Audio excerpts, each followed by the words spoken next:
Welcome to Behind the Veil, a show that provides insight into the world of weddings. Today, we're going to be talking about sympathy versus empathy. We have developed deeper relationships with our clients and vice versa, clients with vendors, than ever before. If you had ever said that we were going to have these kind of friendships with our clients before 2020, we would have said you're crazy. There's always some type of contract or logistics that help us define our roles and what we're going to do for our clients. But those have been blurred over the last year. And we've had great empathy and we've had great sympathy for both our clients and our vendors. But now we're seeing the light at the end of the tunnel. And so how do we reestablish those guidelines? Luckily, we are going to have a whole show about that, and I've got an incredible expert that's going to be talking to us about that. But before I introduce her, let me introduce our Behind the Veil crew, Marci Guttenberg with An Affair to Remember by Marci. Hi, Marci. Hi, Keith. It's great to see you. Very excited for today's show. Oh, this my is God. Gonna be great. I mean, come on. We've all experienced We've had it. some doozies lately. So We've had some doozies. And welcome, Brooke Stoner. Always beautiful. Hello, hello, hello. But guys, and this is before I bring on Leah. I just, we're all in the business. The last year has been tough for all of us, and vice versa. We've had some really incredible clients that have stuck with us through all of this, and those lines that typically are kind of professional lines have been blurred. I don't know I know that it's happened recently a lot with me. What about you, Marci? I haven't had as many as I think you have. I think you've kind of hit the jackpot with the latest one. So. Oh my goodness, yeah. Well, we talked offline about that, and maybe I'll bring it up, but probably not. But all right, let me introduce Leah Weinberg. Leah Weinberg, hi Leah, is the owner and creative director of Color Pop Events and author of a newly published The Wedding Roller Coaster. Oh, nice for you. Her colorful work and party planning tips have been published online and print with Vogue, the New York Times, People, CNBC, Bravo, Martha Stewart, and The Knot, among others. Recently, Leah has been recognized as a 20 on the Rise winner by Honeybook and the Rising Tide Society, one of the 25 young event pros to watch by Special Events Magazine, and one of BizBash top 500 event pros in the U.S. And she's a lawyer, so hello. I mean, my God, I feel like I know, and also she's a doctor. Oh my God, Leah, welcome to the show. Thank you so much. I mean, this is one of those topics that I think that a lot of people are really trying to listen in on, because we are all kind of going through this. Okay, now that we're on the other side of this, now that events are starting to happen again, we did probably more for our clients than anybody, and more than we would have originally done in our contracts. But how then do we redefine those roles, and where do we go from here? And I think a great way to start this is what is the difference between empathy and sympathy? At a pretty basic level, empathy is feeling what somebody else is feeling. So really understanding what they're going through, being in it with them and going through it with them. And sympathy is feeling bad for somebody, but not actually feeling what they're experiencing. So Brene Brown has a really good sort of illustration of empathy versus sympathy. So picture you have a friend, you have a client, and they have fallen down a hole. They're down in this hole. You see that they've fallen, and the empathetic response is going to be for you to climb down into the hole with them, sit next to them, be beside them, say to them, I'm here with you. I am supporting you. I understand what you're going through, and let's figure this out together. Right. And then the sympathetic response is going to be, you stay above ground. You look down that hole and say, hey, I'm so sorry that you're down there. That's really awful. That must be terrible for you. But at least, so the qualifier is always this but at least statement. But at least you didn't break your leg when you fell. But at least there's food and water down there. So it's you feel bad for them, but you aren't really experiencing it side by side. No offense, but the sympathetic person sounds like a real turd. I mean, Well, that's that's the real life illustration of how I know, but those two I'm like, responses can be perceived. Yeah. I'm like, oh, good for you. Sorry, glad you didn't break your leg. Good luck. I See you smell soon. you. You're right, exactly. I'll catch you later. I'll catch you later. I got other things to do. Yeah, but I think so. That tells me that a lot of our event pros have been empathetic because we've been down in the trenches with our couples. I don't know actually any vendors right off the top of my head that I would call sympathetic. I would all of them I would say empathetic because they've all been down in the trenches because we've all been kind of experiencing the same thing. COVID-19 not only ruined a lot of the anticipated experience for all of our clients, but also us as well. So, all right, so let's start there. We're in empathetic we're in empathetic relationships with our couples, right? We're now at the end, hopefully, fingers crossed, light at the end of the tunnel. How do we start reestablishing those guidelines? Yeah, first, I think everybody's relationship with each couple even differs amongst the different couples. So I think you have to figure out where you are at with each couple, and you need to figure out what the boundaries are that you need to implement with them. And it might be different with each one because for some, they might have kind of followed the letter of your contract to a T this whole time and not ask for anything that was above and beyond. And then you might have other clients who you have gone above and beyond for.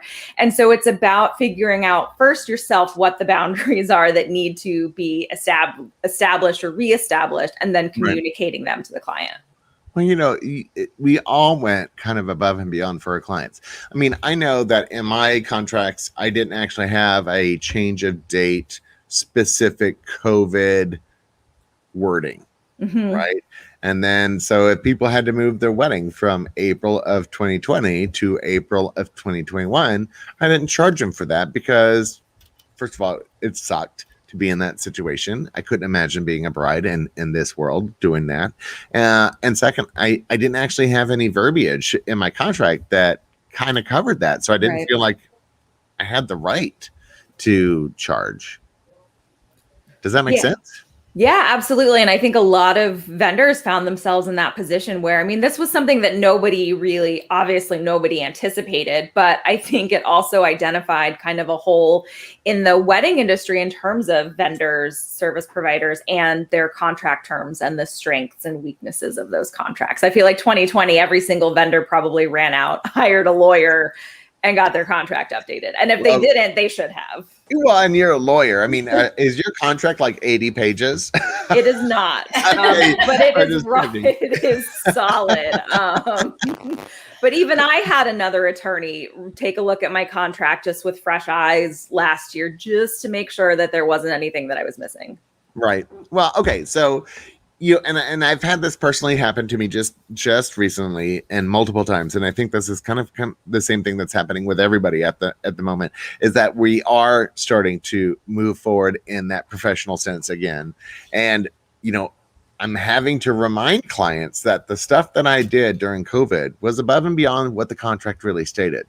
If you go back through the contract, and I feel kind of a dick. I do. I feel a little bit like a dick to tell people it's like, I did more than I was contracted to do. And now they've gotten used to it. But now that the weddings are starting to get busy and my time is becoming shorter and shorter, I have to revert back to those rules that were part of the contract. Yeah. And I think it's just about communicating that. Communication is key in any relationship in almost any situation. So just letting them know that weddings are getting back to normal. I'm getting busier, just say, whereas I was able to dedicate more time and kind of go above and beyond and outside of our scope of work previously, we're going to have to rein that in a little bit. Does it make sense to resend them the original contract? Does that come across badly? I think it depends on the conversation you're having. If they're like challenging you on something and like, oh no, this is like saying this is what you know, were contracted to do, then I think it's totally appropriate to politely send them the contract and say, please review section whatever. And that clearly outlines like what the scope of work was. Line 26. Yes. Marci, anything from you? As far as like any addendums or anything like that, when you say you've redone your terms and conditions and so forth, are you putting on additional addendums depending on what you're incorporating? I've done any changes. So for any of my couples that had to move their date, I just did an amendment to my existing contract. I was fortunate and did have it did address, you know, postponements and cancellations and things like that. So I didn't have to add any of those terms, but I did just do an amendment to make sure that that was all the date change and any details were changed. And how did that look when you did an amendment? I mean, because if I amended my contract, I wasn't adding any cost to it, so to speak. And I think a lot of people fall into that hole that if it doesn't have money attached to it, then you don't need an addendum. And I don't think that's correct. That is not correct. Right. I think that's something that we really need to get out to our event professionals and to our clients to realize that you do need an addendum, regardless if there's a change in finances. Yeah, because there's a change in the date. So whatever your existing contract said, if there's any disagreement in the future and you refer back, the contract has the wrong date. So that's a problem if you have to deal with anything. And one of my big sort of missions and messages for people in the wedding industry is that we have to normalize wedding professionals having lengthier contracts and also just making sure that their contracts are sound and not being afraid of clients' reactions to a longer contract. I mean, I know people I've worked with a hair and makeup company before who has a one-page contract, which is great for their clients, and their clients probably see it and they're like, oh, this is really easy to understand. But you better believe that it's not protecting the hair and makeup company in a lot of situations. Well, and again, I think that we all went through kind of a bitch slap, so to speak, of our contracts to say, nope, you don't have enough in there to be able to. And it's not really about protecting. I don't even see it as protecting. It's more about establishing guidelines that cover all of the different scenarios so that we're all on the same page when it comes to what happens if this happens. Yeah, because frankly, a well-drafted contract, quote, protects both parties because you all know what's going to happen. You know, like you said, the guidelines, the policies, it's in there. So there's no surprises for either side. So there's a university down here that's doing kind of a vendor class that's takes a lot of time. I'm in the midst of it right now. And they have a whole section about contracts. And they basically broke it down to contracts are a conversation written down on paper where both sides understand totally what the outcome of that conversation is going to be. And I love the way that they put that because it made me think, okay, what do I really want to get across to my clients when it comes to this? And that it doesn't have to be the typical contract that you think of. It has some variables that you might not have thought about. Yeah, it's more about the concepts than the actual language. So it's about, what policies and guidelines you have in place and less about it having to be a formal looking thing or like look like it's lawyerly drafted. But it still just needs to outline everything. What do we do about deposit schedules? I mean, this is one of the things that I've been running into with, I've got a wedding at the Conrad, and obviously they adjusted their minimum dramatically. They sent an addendum, by the way. But they kept the same deposit schedule, but the deposit schedule no longer made sense according to the addendum. And so that's been kind of an interesting situation to go through because their finance department and their sales department don't talk to each other. Right. It's like, oh, I have this written on paper, So, I mean, when you're a specific vendor, let's say you're a small vendor like us, right? And we have to adjust the deposit schedule. Do we just move it a year ahead? Is that like appropriate? Totally depends. And so that actually is a great point related to, needing to have an amendment, like we said, because again, payment schedule, in addition to changing the date and any other details, your new payment schedule needs to be updated and documented so that it's clear. And what I have seen is a mix of things. Some people are just pushing their remaining payments out a full year. Other people at the time of the rescheduling are collecting a portion of that in order to help protect their own cash flow. So it really depends from a vendor perspective, sort of what you need in terms of cash flow and whether you want to collect an interim payment now or at the time of the rescheduling versus just pushing everything back to the new date. Right. Well, I mean, Marci? So if you have a client, like let's say you are, I'm an invitation designer, I'm an invitation consultant. So I work with different companies and I actually have to pay for product before my client actually physically receives it. So I typically take a deposit or I take full payment. Most people will opt for the full payment. It's just easy because it's a one and done. What would you say to that? I mean, do you think that it's better to do the, to do a retainer, or is it better to do the one and done, one payment? I think it depends on what type of vendor you are. And this has come up in the context of some caterers and florists that I've talked to, the people that have actual product. And so the way sometimes they've structured their payments is that like the retainer pays for overhead and other things and like business costs, and then their balance pays for the actual like flowers or the food. And so when it's come up with people rescheduling, or canceling, that's been an issue. And so I think in your case, it is definitely, you want to have that, regardless, you want to have that money in hand, obviously, before you are spending it on physical products. Yes, I'm paying for it before my client gets it. And yes. Yeah. And so then again, I think it's just a personal decision based on how you've structured your cash flow and like how often you're booking new business and when money's coming in. Like if you need to space it out more for your cash flow purposes, then you could do multiple payments. If you're booking new gigs regularly enough and taking everything up front, then that might work for you as well. So it just really kind of depends on your personal cash flow. Oh my God, you just brought up a really good point, because I realized that, again, weddings are happening boom, boom, boom, boom, right after the other. And there've been a lot of like little tiny things that keep coming up that I've been putting on my card because it needed to be paid for, like right now. And I realized that, oh my God, I haven't covered myself. Luckily my clients have all been amazing, but there's nothing in print that says that they're liable for anything that I purchase on their behalf. I mean, as Marci was just talking, I went, oh my God. I literally just put like $1,200 worth of little tiny items on an invoice that they luckily paid right away. But it was little stuff. It was like, place cards and I mean, it was just little tiny stuff that I kept doing. That's why I brought that up, because I mean, like it can creep up on you very quickly. I mean, especially going from 0 to 100%, we're going to be at that pace where we have to start anticipating things now. I mean, I've been in business for 14 years, but I'm always revisiting my structure of how I'm doing business. Well, and that falls into the empathetic versus sympathetic, because people, we have empathy for our clients because they've been going through much and there's so much stress involved with now the date has been moved, but now we're moving forward. It's super quick.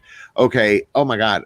Do I go after them for all these little tiny deposits and payments, or do I lump them all together and make it simple for them and do one invoice that's easier in order to make their process easier? And I think that's where I was actually coming from when it comes to sympathetic versus empathetic, is that I have empathy for the amount of stress my clients are going through. So I want to reduce the amount of stuff that they have to deal with. And that includes paying for these little things along the way and then putting together a larger invoice. But how should I put that in the contract? What is the step that I should take in order to cover myself? Yeah, I mean, your contract should say specifically that if you are incurring any costs on behalf of your client, that they are going to reimburse you for that. And you can have whatever system you want set up for that, whether it's getting reimbursed at the end of the process once you know all of the expenses, whether it's getting reimbursed monthly. It is a little bit of an administrative hassle, but probably getting reimbursed monthly is better because then you're not chasing them at the end for a larger amount of money. And so your contract should definitely state it.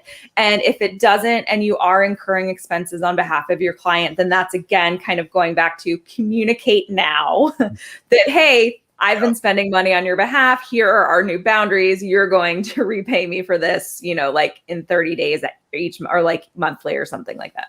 I know, but it's such a scary time. It is. There's such a scary time because, there's a lot of things have happened during the last years. People have been out of jobs. They're collecting unemployment. They moved, they got transferred. I even had a client that had a baby.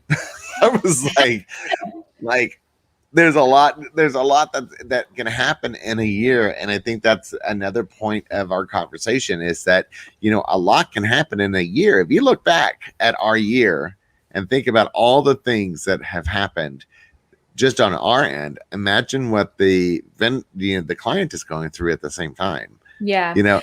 There's a balance, I think. There's a balance between being empathetic and understanding what our clients are going through, but also still we're business owners who have to live ourselves. We have to maintain this business. I mean, if we're not taking care of ourselves and we go out of business, then we're not even able to serve our client at all in that situation. So there is that balance of making sure we are taking care of them, but still taking care of ourselves and protecting our business and making sure that our business can still thrive in this environment.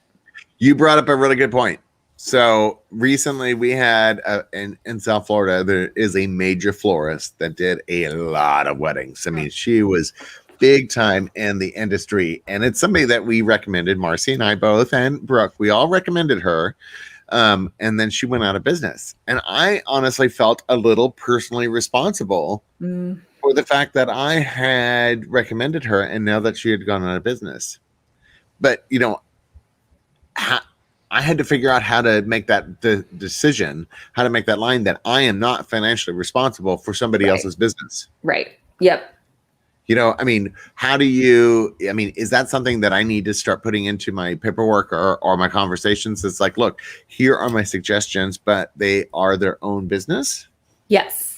You should actually say, there's provisions. So especially for us as planners, when we are recommending people, there's language that you should have in your contract, just in general, that says you're not responsible for the performance or non-performance of any of the vendors. But then you can actually go a step further and say that even with vendors that we recommend, we are still not making any representation or guarantee or warranty with regard to their performance, just in case something like that happens. I mean, unfortunately, everybody has a bad day at some point, kind of. And so even people that are trusted and that we love and that we work with a ton, people are they're gonna mess up, at least big or small. So there is actual language that you can have that says even my recommended vendors, I disclaim all liability for what. Oh my God, Brooke, I saw your face. What were you thinking?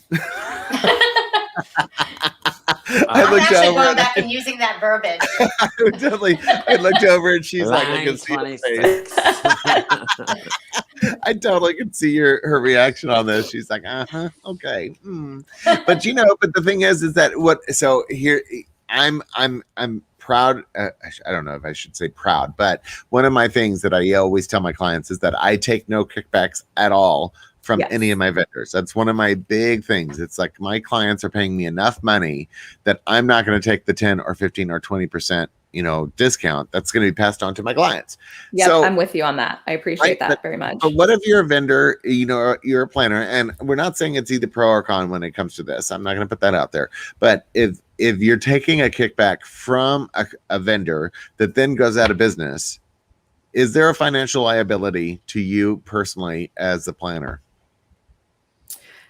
I know that's an interesting question, right? Ooh. Right? Good I mean, question. because that's what I was like. So if I'm getting money back from somebody that I've recommended, and that's part of why I recommended them, am I also now liable if they don't do a good job or if they go out of business? I think it depends on what the contract says as to whether you're contractually liable, but for sure you're sort of morally, Right? you're very morally tied up in that situation. It's tricky. It really is. It's a tricky situation because if you're getting money, because financially, if you're bound to that vendor, then there's got to be a little responsibility that falls in there as well. Well, I think also what could get even stickier is like, let's say your commission gets paid like at once they're booked. So like, let's say you already got your kickback from them and then they go out of business and then don't perform and you're sitting with the thousands of dollars you got from them. Like, what do you do with that money? Yeah, but I mean, have you seen this before? Is this like a new question that maybe that's a very interesting question. I do I'm in a lot of sometimes legal rooms and stuff on Clubhouse, so I'm definitely going to bring that up in a future discussion because it's a really interesting discussion point. It could be on a bar exam. I feel like that's a good one for oh my goodness, look at me. No, but because this is our world. This is our world of relationships that we're in now, that we have to be very careful about the lines that we draw, and even now that they've blurred, redefining those lines is not always going to be easy, but it's something that has to be done. We have to do it. It's not something that we can put off. Yeah. And just this discussion in general, I think raises a really interesting point about what clients are having to worry about now that they really never had to before, the real potential that their vendors are going to go out of business. There's a lot of fear there. I've had venues like the Gramercy Park Hotel in New York City closed and decided to stop doing events. And so one of the weddings I had there was just canceled. And it was if you had asked me, however, when they booked this venue in 2019, could I ever imagine a scenario where the Gramercy Park Hotel was going to close down? Absolutely not. But now it's happened. Clients are worried about it. Clients are asking us about it. And unfortunately, we don't have any answers in terms of, I can't guarantee that somebody's still going to be in business by the time of your wedding. I'm frankly I'm not letting my clients book rehearsal dinner locations right now for weddings this year because restaurants are just such a wild card right now.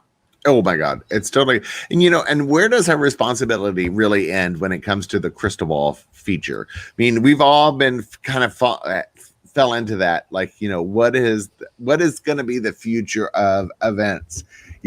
Look into your crystal ball. I have to be super careful when I talk about this because I don't want to set any expectations that then get, screwed later. Yeah. And where am I responsible, literally financially, for that crystal ball, future? Yeah.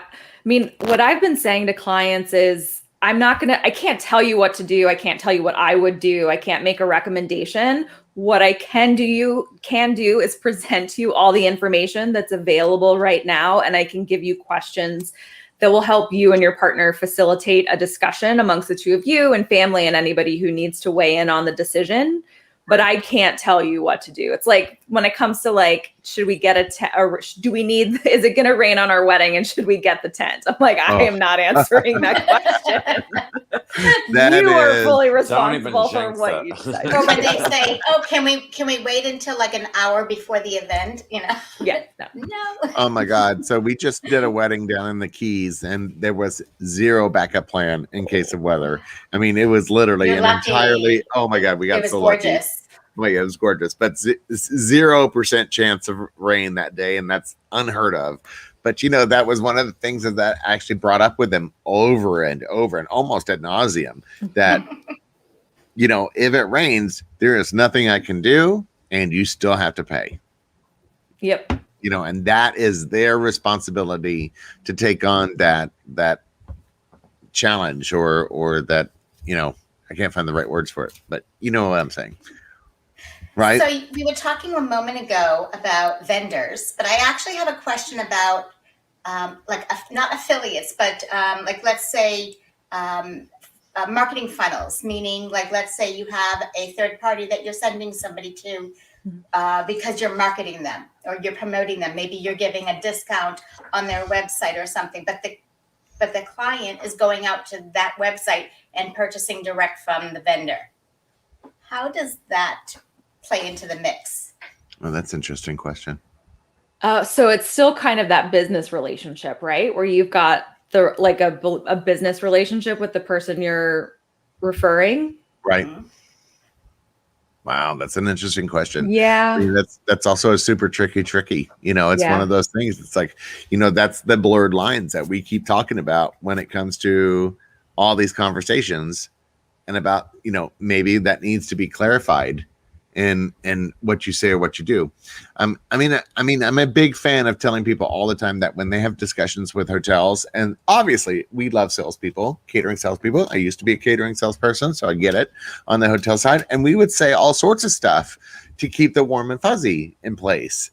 You're going to love it. It's going to be beautiful. Oh my God. We have the best food. And you know what? I'm going to give you your night, the room for your night of your wedding complimentary if you sign with us, et cetera, et cetera. And I tell people, I'm like, get it in writing. Send an email, even if it's an email, send an email that says, it was great talking to you today. I love the fact that you're going to do A, B, C, and D. Would you please respond and just let me know that I'm on the right track? Yep. Yeah, Leah, that's good. 100%. Very good practice. Yeah. I mean, there are times when you're not going to get something in a signed, contract, and getting it documented in email. There's, it's going to be debatable if you had to take it to court. Is it enforceable? Whatever. But I think for like 99% of our purposes, getting something confirmed in an email is going to be pretty good. Well, and I think that hotels on average, because catering people, especially now because of COVID, people have moved positions multiple times. Yes. So there might have been conversations and promises made 2 years ago that catering I've run person, into that. Right. But if you have it in an email, most likely 99% of the time, if you have it in an email, the hotel's going to go, yep, we got it. Mm-hmm. We'll take care of that. Yep.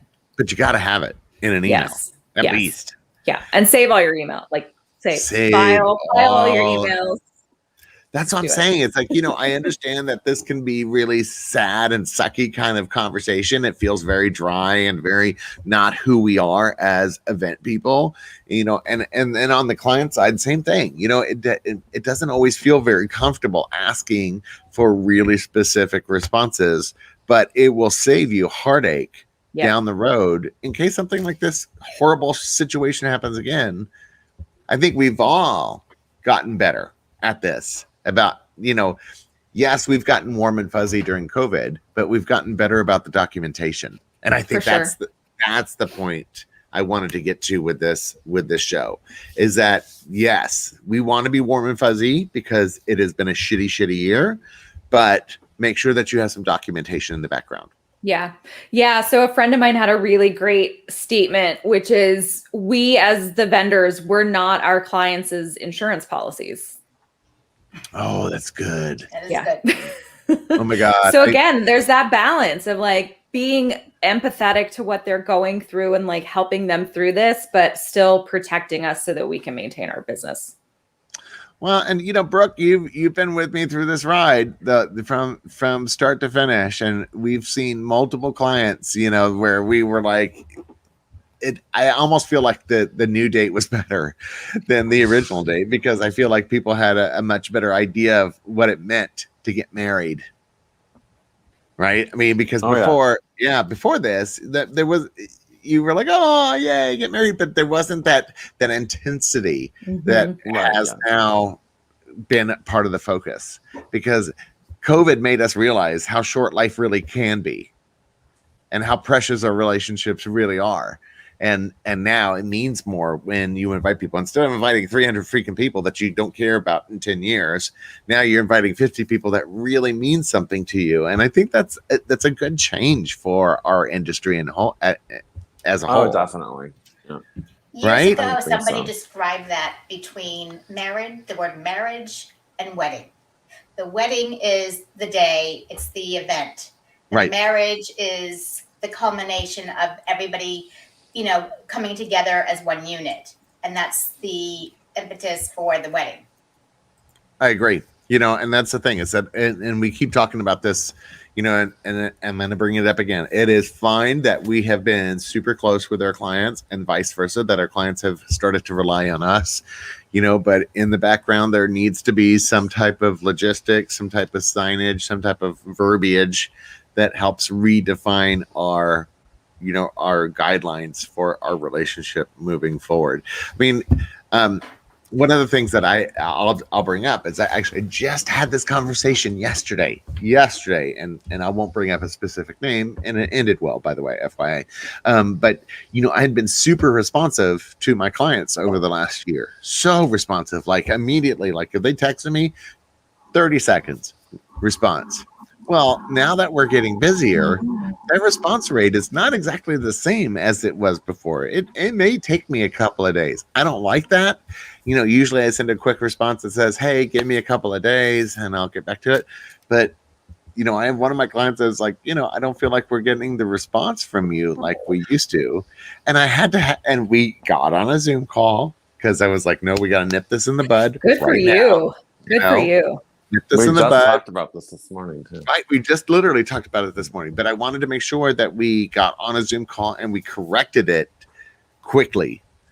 And it was amazing because after we had a face-to-face, they were like, oh, you know what? Maybe we're there are other stressors in the wedding that we're putting on you that maybe we shouldn't have.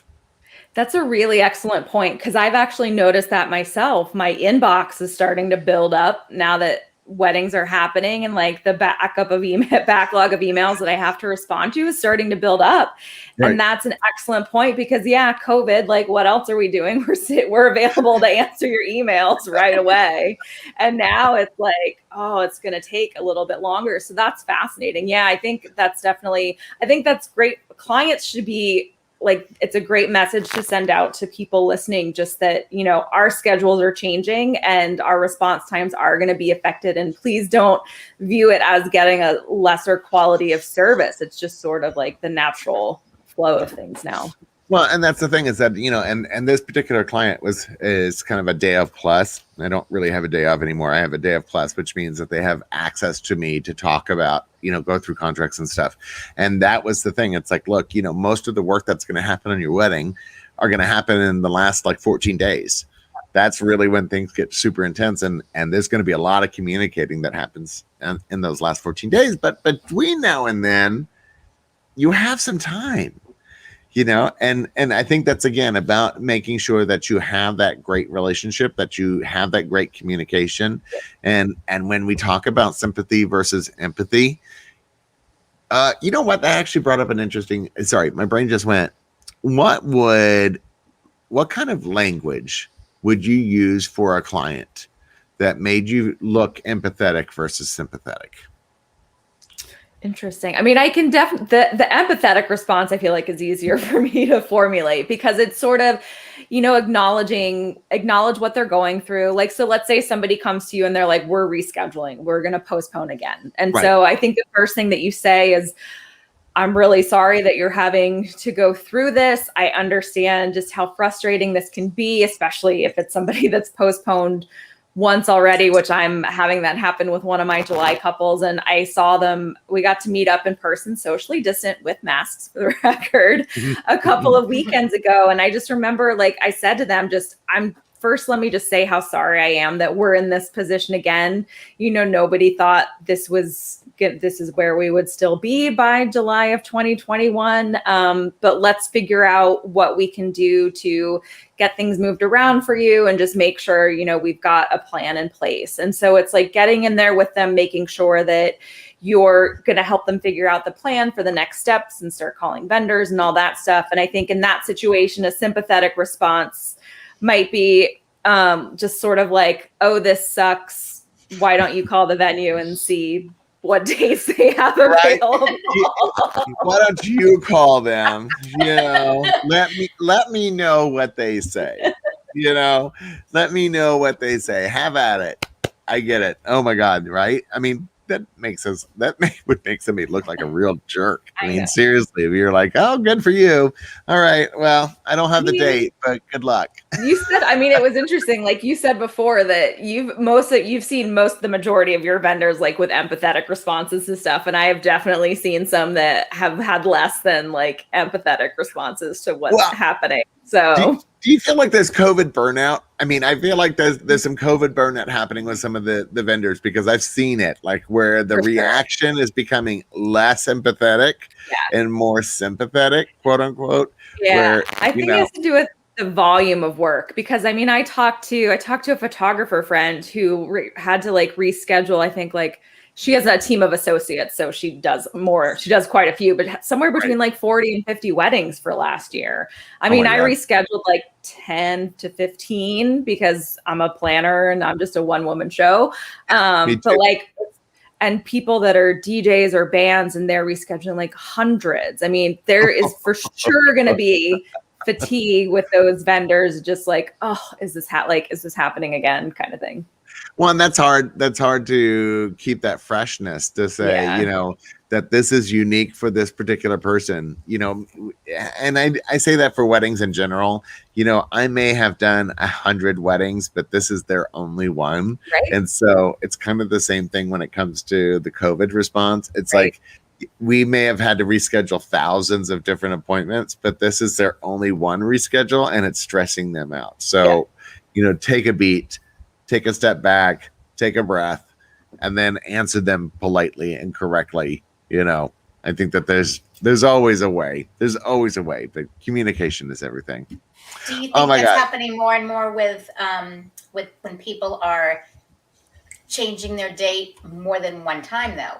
Or is it just the one time? It's twice. It's twice the fatigue if they're doing it for the second time. Yeah, it's a lot harder to be empathetic when it's the second and third time.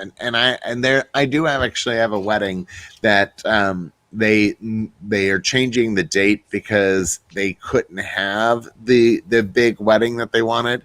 It wasn't because that they couldn't do the wedding, because they could. It would just be less people. They just moved it because they didn't like the fact that they would have to invite less people. And in that circumstance, I was less sympathetic and probably less sympathetic at the same time, because I was like, wait, you can still do this wedding. I mean, there's nothing that says that you can't make this wedding happen. They're like, yeah, but I want the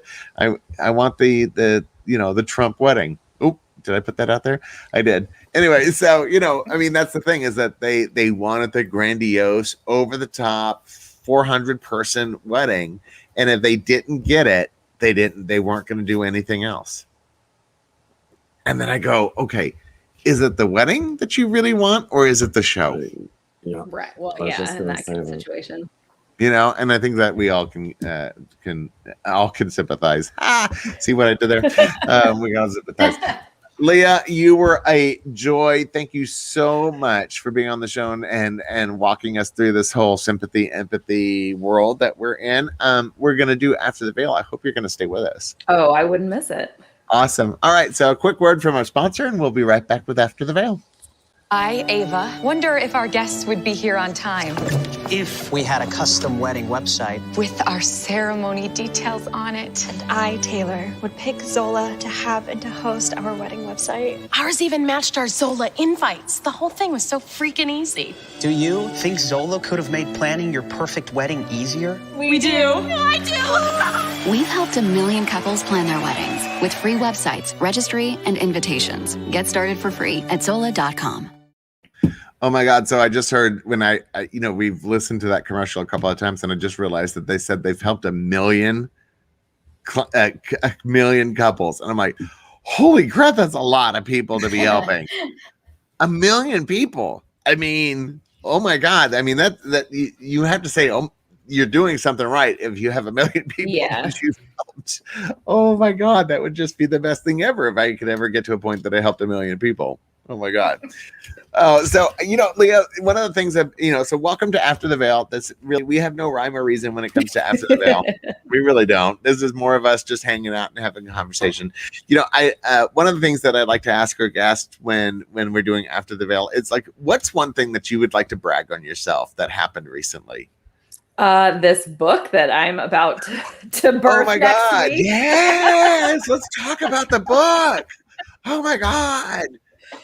Oh, yeah, it's been, well, that's, so when we were talking about email response times, that's also been a challenge for me with like having all this book stuff to do. So like, I'm just waiting for my clients to start complaining about my email response time. I mean, I don't even know what it would take to write a book. I mean, first of all, I'm a total illiterate. I mean, I'm horrible. I mean, I have the worst handwriting. I suck at emails. I mean, I can't imagine trying to put a whole book together because it'd just be full of run-on sentences and you knows and buts and things like that.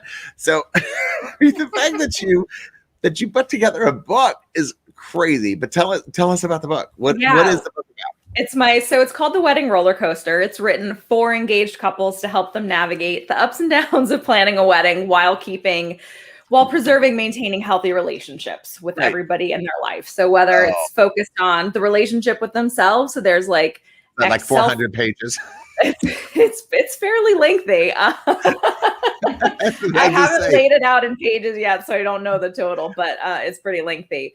But yeah, it's got like self-reflection exercises, questions that the couple can go through together and talk to each other about, dealing with family, dealing with wedding party, some really juicy guests behaving badly stories.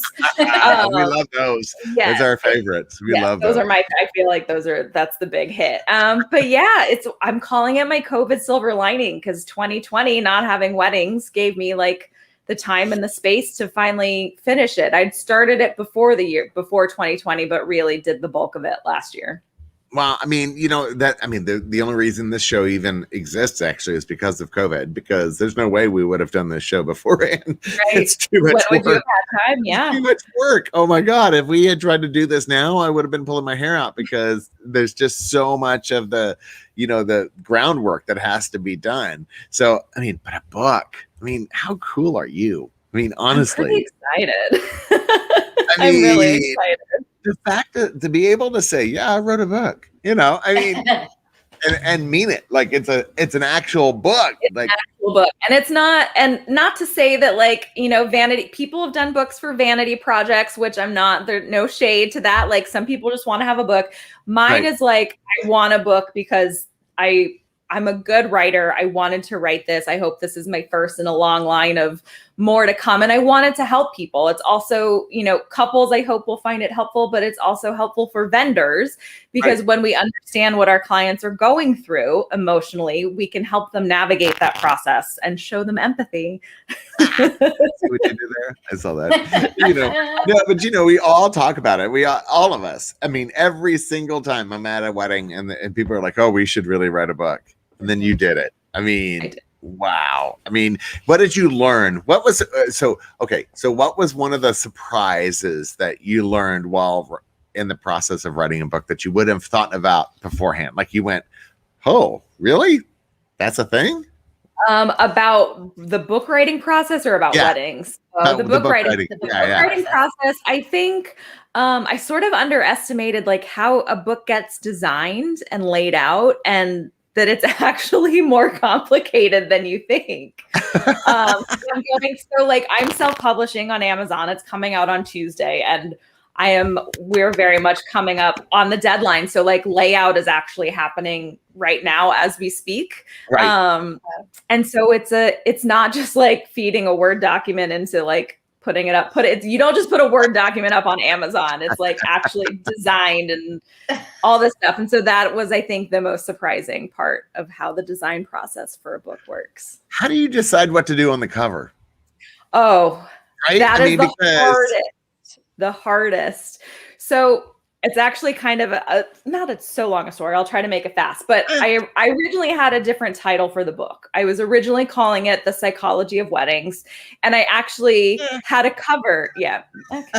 Good. I'm glad I didn't go with it. Psychology of Weddings. Okay. Roller coaster sounds cooler. Yeah. But I had a cover design for that. So the woman who does my like branding and stuff did this what I thought was a really amazing cover for that previous title. And so I had to change the title because that one ultimately was not a very good one. I determined. Yeah. And so the book cover process, I was like, oh, I want something like abstract with kind of like real, like roller coaster tracks, just sort of like an abstract thing. And my editor was like, you've got to make it simple. It's got to be accessible. You have to just sort of like, I don't like the phrase dumb it down because I feel like that's a little but you insulting. had to. Yeah, you have to just simplify it. Yeah, you got to do it for a sixth grader. Make it clear. And so the cover was really hard. And the first round of ideas that the book designer had sent me, there were lots of hearts and it was like pale pink and pale blue, which is very much not my style. So like my editor had a conversation with him. I had a conversation with him and then he nailed it the second time around. But the first were just so not me. It was, and I was really, and that like stressed me out because I was like, oh my God, this is going to be so hard to find a cover that works and that feels like me. But fortunately, he got it the second time around. So, okay. So then, of course, I got to ask you this. Like, you know, usually when you open a book, there's like a letter from somebody or a note from somebody. Did you have that? Like, I decided not to do that. I thought about it. You know, maybe if I do like a second edition of it, I'll get somebody to add something in. Because you know, it's usually somebody super famous that you probably don't even know, and they're like, "Oh, I love Leah. She's amazing." You know, I have really good I've gotten good testimonials so far, but nobody like. I need the like famous person to write my forward. I mean, if anybody's listening and you're a celebrity, right? If you're a celebrity, hello, we've got an inside book cover for you to be on. Oh my God. And then what about your photo? Did you do your photo on the back? Did you have it like the little author photo? I had, so it's one that actually just worked out from a photo shoot I did in 2019. And it was probably like the last, well, not the second to last like headshot I've had done because of COVID. But it was perfect. So it was actually at the Lisa Frank penthouse that opened up in LA. Yeah. It was like a 2-week hotels.com sponsorship. And like they had 2 weeks of rooms and I got on there like the second it went live and managed to get one night there. And I was God. I'm totally doing it. I have to do a photo shoot. So had one of my friends in LA come and do photos. And there's like a really great one of me like on the Lisa Frank bed, like just. Oh my God. Did you do the total like headset, like turn? So yes, we did. I posted like 17 magazine, and I'm like flipping my hair. You totally did the author look. Oh my God, that's the coolest thing. Oh my God, so you know the pressure. You know the pressure that I would get if I wrote a book is like, you know, what happens if nobody reads it? Oh, I know. I would be like, oh my God, I put all my heart and soul into this, and nobody's gonna read it. I'll read it. By the way, I will read your book. FYI. So you got one. I'm totally there because and Marci's too. So great. Thanks, Marci. You got two. But still, I mean, it's got to be nerve-wracking. I mean, you're kind of putting your soul and your self-esteem out. Yeah. It's a very like humbling and vulnerable thing to do. But that's where marketing comes in. So like you have a strategy to market it. And I mean, like being here with you is part of my marketing plan. So hopefully somebody that's listening buys it. But yeah, my editor told, like, one of the first things she said to me was that a book will live or die based on your marketing strategy. Because really, if you don't tell anybody that your book exists, nobody's going to buy it. And so I've seen friends launch, or not necessarily close friends, but like acquaintances launch books. Right. And it's just like one day they're like, I wrote a book, and then you never hear about it again. And you're like, really?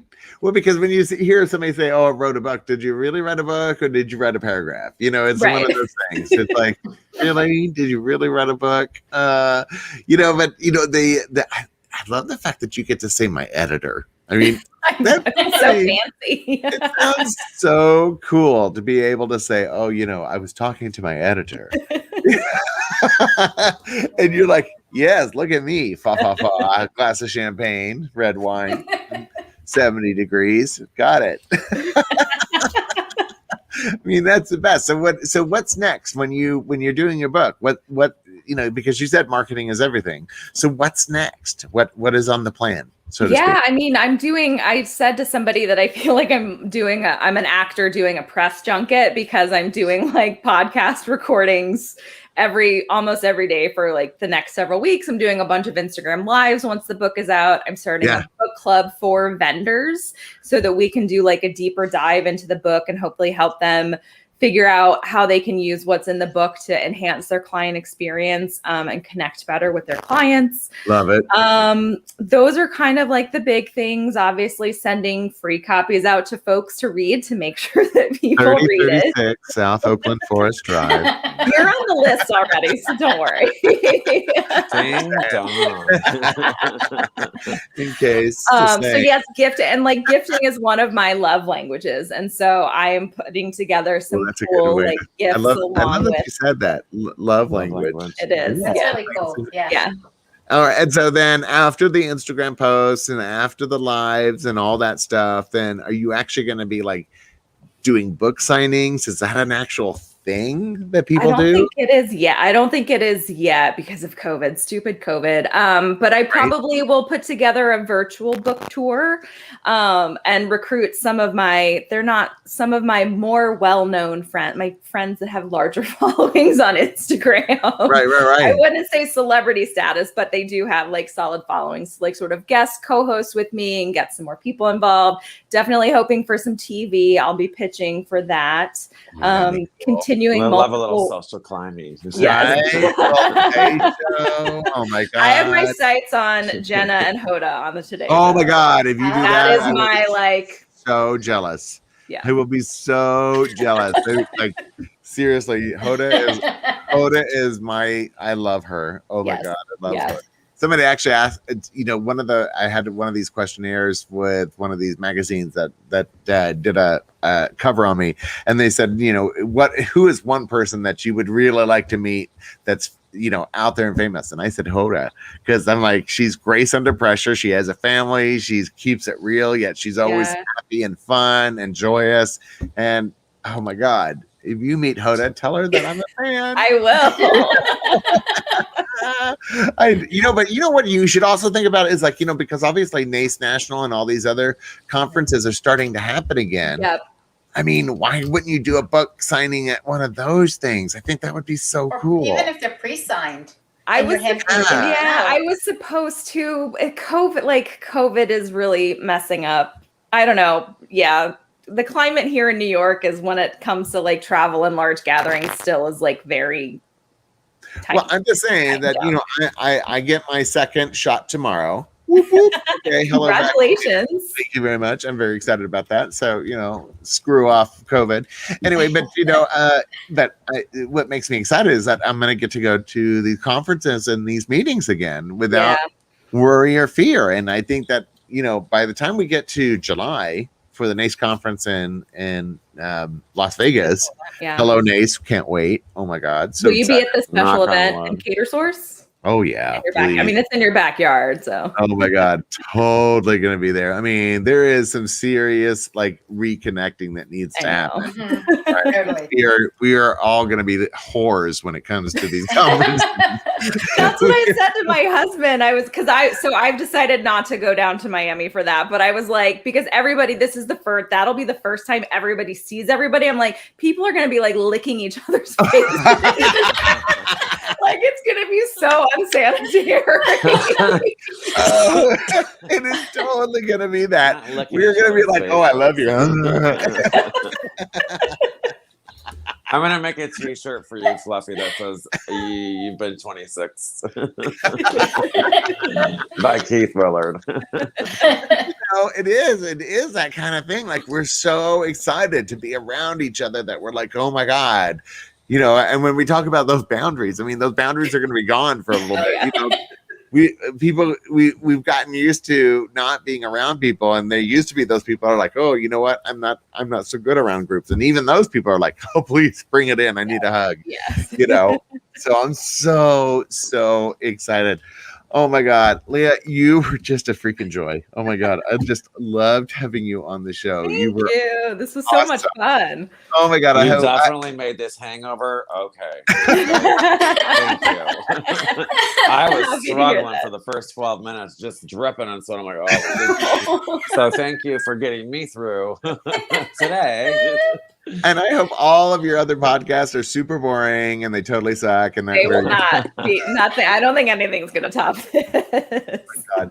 Oh my God. Well, Leah Weinberg, you are awesome. We love you. Thank you for being on the show. Next week, we actually have Nora Shields. Oh my God, I'm so excited. So if you haven't, or Rachel Sharon. Oh my God, did I say Nora?